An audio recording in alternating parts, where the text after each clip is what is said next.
The voice recorder hummed softly as Tirvash adjusted the collar of his translator shroud. "This record is not for archive," he began, voice low, controlled. "This is for the Council, and perhaps, if wisdom outweighs fear, the galaxy." Outside the viewport, the dying light of the neutron star painted the lexicon's hull in violet and crimson. A star too old to burn, too proud to collapse. Tirvash stood silently for a moment, recalling the moment everything shifted. The data was still there. He had watched the playback countless times. It began, as so many things do, with curiosity. The vessel had appeared from the edge of the void, drifting without signal or heat. No transponder. No ID. A dark speck tumbling slowly against the star's dying glow. In the observation bay, Tirvash squinted at the scan overlay. "Dimensions match human tactical frigate class," Chief Censorist Alvex had reported. "But hull composition predates the collapse by 4 centuries. It shouldn't have survived." "Then why has it?" Tirvash asked, more to himself than anyone else. Alvex gave the answer most Solari would. "Random chance. Space is wide. Junk floats." Tirvash knew better. Junk doesn't drift toward a neutron star's gravitational edge and hold its position with zero power. He had issued the order then: retrieve the vessel. Preserve its record. Not out of fear or awe, but duty. That was before he knew what waited inside. Boarding teams moved with surgical precision. Drones first. Then 2 security officers and Tirvash himself, against recommendation. Inside, the vessel was a tomb. Blackened walls lined with empty brackets where weapons had once hung. Scorch marks riddled the corridors. The smell, aged steel, frozen oil, and something sharper, clung to the recycled air. In the core chamber, they found the pod. It was suspended by manual cables, not power. Built like a coffin, armored like a tank. There was no ornamentation, only a scorched plate. Rook. No other identifiers. No rank. No nation. Tirvash ran a gloved hand across the icy casing. Inside, the figure lay still, humanoid, muscular, pale skin riddled with micro scars and neuroports. Vital signs faint, but steady. "Do not wake it," Security Officer Browland said, blaster already raised. "Protocols demand quarantine and containment." "And what protocol governs the discovery of an extinct species in perfect stasis?" Tirvash murmured. He keyed his override. The medbay lights glowed white and sterile. Rook lay restrained, hooked to soft IVs and surrounded by silent, scanning machines. The room had been tripled in security. Tirvash stood behind triple-sealed glass, flanked by guards. They watched. They waited. Then Rook's eyes opened. No gasp. No panic. He simply looked around, absorbing, measuring. When his gaze landed on Tirvash, something clicked behind those pale, expressionless eyes. "A calculation finished?" "Where am I?" the human asked, his voice low, gravelly with disuse. Tirvash pressed the calm. "You're aboard the Osirith Lexicon, under the jurisdiction of the Zalari Imperium. Do you know what year it is?" "Not exactly." Rook glanced down at the restraints. "You shouldn't have woken me. You were adrift. No signal. No beacon. That was the idea." Tirvash hesitated. "Your ship, it's over 400 years old. You are presumed extinct." "We tried," Rook said. Then silence. The first interview took place 22 hours later, in a sealed observation room with dual containment fields. Rook wore a simple tunic. No cuffs. No restraints. He sat still, hands flat on the table. He didn't fidget. He didn't blink more than necessary. Tirvash activated the recorder. "Name?" he asked. "You already read it." "Designation." "Rank?" "Rook." "That's all I ever needed." "What is your species' last known military operation?" Rook looked up. "Why? Looking for strategy? Or just trying to guess how many of us are left?" "Both," Tirvash admitted. A faint smile. "Not kind. Not warm. Then I'll tell you something honest. By the end, there weren't plans. Just promises. We promised the galaxy we'd never be forgotten. Tirvash leaned forward slightly. Humanity initiated the last conflict, according to. No. Rook's voice sharpened. We reacted. Every time we made peace, someone took more. We adapted. We changed. And when there was nothing left to lose, we became what you feared. You say that with pride. I say that with clarity. In the following days, Tirvash reviewed old records, revisited forbidden files. The Council had purged most of it: human warfare, psychological models, conflict simulations. All too dangerous to archive. But fragments remained. They always painted the same picture: rage, fire, ruin. The Terran extinction was necessary. Consensus. But Rook challenged that. He didn't rage. He didn't even raise his voice. He answered questions with terrifying control. When asked how he survived, he simply said, "We planned for defeat better than others planned for victory." Security grew more restless. Sabotage reports began. Environmental controls fluctuated. Cameras looped. Doors refused to lock. Rook had not left his cell. And yet, the ship knew it was no longer in control. Tirvash met with his senior curators one evening, hoping for clarity. He received only fear. "This relic must be destroyed," Brahlan said. "Every second he exists, the galaxy edges closer to war. He has not attacked anyone. He doesn't need to. His presence alone is an act of aggression." Alvex added, "The Vernac have already signaled. They want the human. Alive or dead, they want confirmation." Tirvash looked at them. These were scholars, not soldiers. And yet they wanted the easy path. Erase the unknown. Silence the dangerous. He remembered Rook's eyes. Calm, but never at rest. Watching everything. Recording. That night, Tirvash returned to the recording console. "I now understand why our ancestors feared them," he said. "Not because of their weapons. Not even their brutality. But because humans do not accept fate. They redefine it. No matter the odds, no matter the losses, they act." He paused. "I fear we are not prepared for the consequences of meeting one." He reached to end the recording, then hesitated. Outside the viewport, the neutron star pulsed once. A heartbeat in the void. And the human watched. From behind the reinforced glass, unblinking. Waiting. The interview chamber was colder this time. Deliberately. A psychological measure suggested by the Behavioral Sciences Division, as if mild discomfort could contain the human's mind. Tirvash doubted it mattered. Rook didn't seem to feel the cold. He sat still, posture upright, eyes alert but relaxed. The only movement was the steady rise and fall of his chest. No fear. No aggression. Just patience, a predator waiting for the next step in the hunt. Tirvash entered with his datapad, resisting the unease that had grown each day since the awakening. The ship was no longer stable. Minor malfunctions. Whispered rumors. And Rook had never once left his cell. "Let's begin," Tirvash said as he sat. "Thought we already had." Rook's voice was neutral, almost amused. Tirvash recorded. "Describe humanity's final war." Rook blinked once. "Which part? The one where we tried to make peace? Or the one where we realized peace wasn't coming? The collapse campaign. You mean the extinction?" Tirvash didn't respond. Rook exhaled softly and leaned forward, forearms resting on the table. "They came at us thinking we'd break.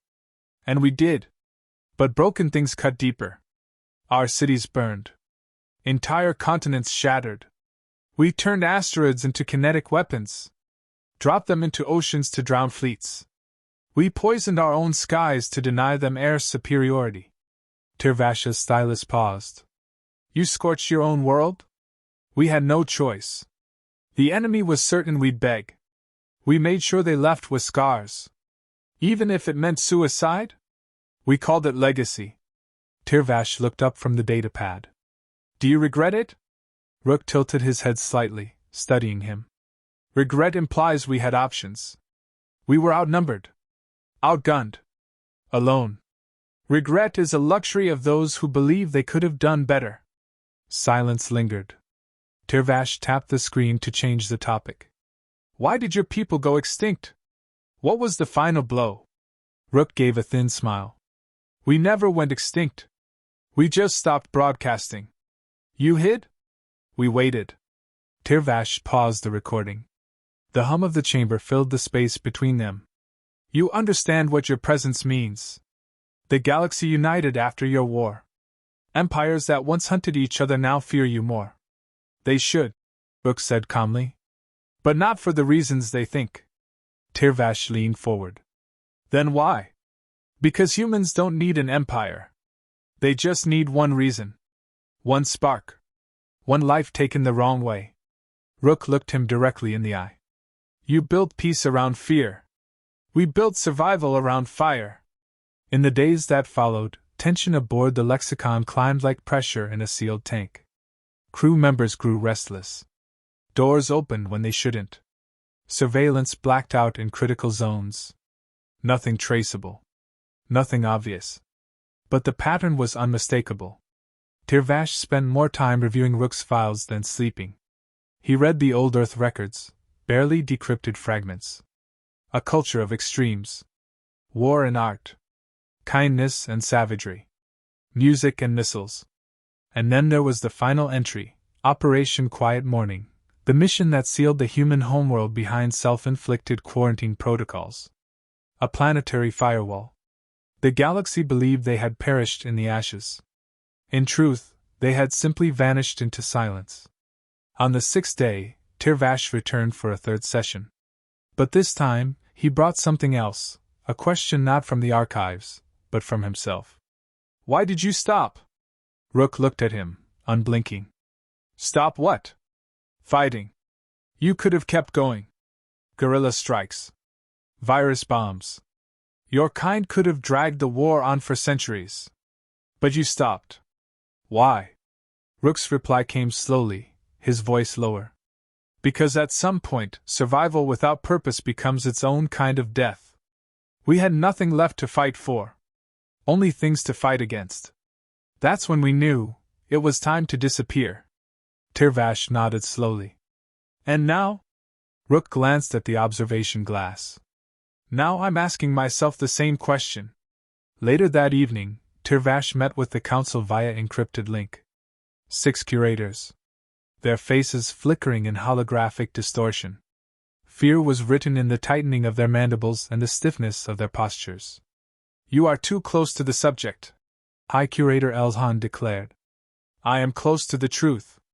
The truth is irrelevant if it invites war. The truth prevents war, Tirvash snapped. By understanding what we face, what still lingers, we avoid repeating. We do not face him. Another cut in. We contained him. The vote was fast. Unanimous. Euthanize the human. Dispose of the vessel. Clean the record. Tirvash said nothing. He only bowed, ended the call, and returned to the chamber. Inside, Rook waited, still seated, still watching. You argued for me, he said. Tirvash didn't deny it. They voted? Yes. Rook leaned back. Let me guess, kill the last monster. Sleep better at night. They called you dangerous. I am. But you haven't harmed anyone. Rook raised an eyebrow. I haven't needed to. That truth hung heavier than any threat. Tirvash stepped closer to the glass. I don't believe you are what they say. Rook stood for the first time since their first session.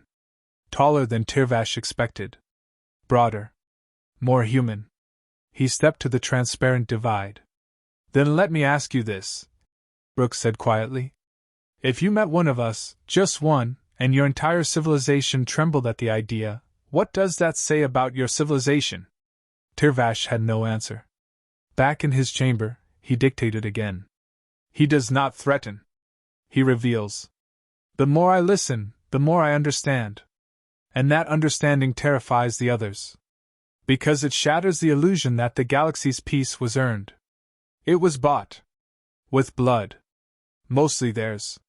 He paused, then added, if I let them kill him, it would be the neat solution. But it would not be the right one. He powered down the recorder. The lights dimmed. And from somewhere deep in the lexicon, a hallway camera blinked into static. Then darkness. The Vernac fleet arrived without ceremony. 8 warships dropped from FTL near the lexicon, silent, weapons charged. No diplomatic channel opened. Their message came encrypted, direct, and cold. Surrender the human or face eradication. You have 1 rotation. Tirvash stood before the lexicon's internal council, his datapad clutched in one hand, trembling despite his best efforts. The room, usually calm and sterile, buzzed with quiet panic. Security personnel moved along the walls, arming quietly. The Vernac fear ghosts, said Curator Elzhan. And this one is real. This isn't a warship, Tirvash replied. We are historians. We preserve. We do not bury what we find out of fear. He is not a record. Someone snapped. He's a fuse. The moment we kill him, Tirvash said firmly, we lighted ourselves. You still believe he's more than a weapon? I believe he's a mirror, Tirvash answered. And we don't like what we see in it. Rook stood in his cell, arms crossed, eyes watching the security feed above the door. He knew. Of course he knew. Tirvash entered the observation room alone. No guards this time. No datapad. They voted, Rook said without turning. Yes. They want to kill me. Yes. Rook looked over his shoulder. Will you let them? Tirvash stared through the reinforced glass. He'd read every file, every whisper of a war that nearly tore the galaxy apart. None of it prepared him for this man. I think, Tirvash said, you already have a plan. Rook smiled faintly. I always have a plan.